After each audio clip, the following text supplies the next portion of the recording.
രാജ്യം കണ്ട ഏറ്റവും വലിയ ഭീകരാക്രമണത്തിന്റെ 17ാം വാർഷികമാണെന്ന് 2008 നവംബർ 26-ന് കടൽ കടന്നെത്തിയ 10 പാകിസ്ഥാൻ ഭീകരർ മുംബൈയെ തോക്കിൻ മുനയിൽ നിർത്തി നടത്തിയ ഭീകരാക്രമണത്തിൽ ജീവൻ നഷ്ടപ്പെട്ടത് 166 പേർക്കാണ്.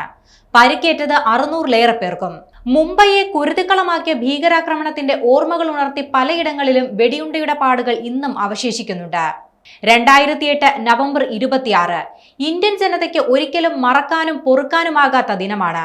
പല സംഘങ്ങളായി തിരിഞ്ഞ ഭീകരവാദികൾ മുംബൈയിലെ പ്രധാനപ്പെട്ടതും തിരക്കേറിയതുമായ 12 സ്ഥലങ്ങളിലാണ് ആക്രമണം നടത്തിയത്.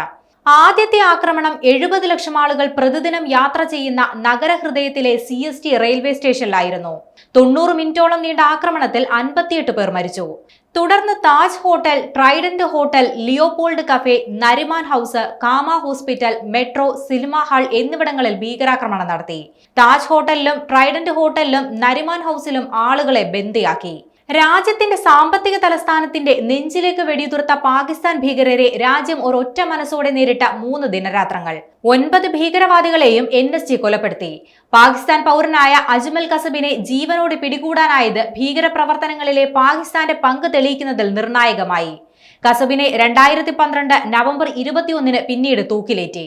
മുംബൈ ഭീകരവിരുദ്ധ സ്ക്വാഡ് മേധാവി Hemant Karkare, Malayali NSG commando major Sandeep Unnikrishnan അങ്ങനെ നിരവധി സേനാംഗങ്ങൾക്ക് അന്ന് ജീവൻ നഷ്ടമായി. നഗരം പതിയെ സാധാരണ ജീവിതത്തിലേക്ക് മടങ്ങിയെങ്കിലും ആ ദിനങ്ങൾ ഇന്നും രാജ്യത്തിന് നടുക്കുന്ന ഓർമ്മയാണ്.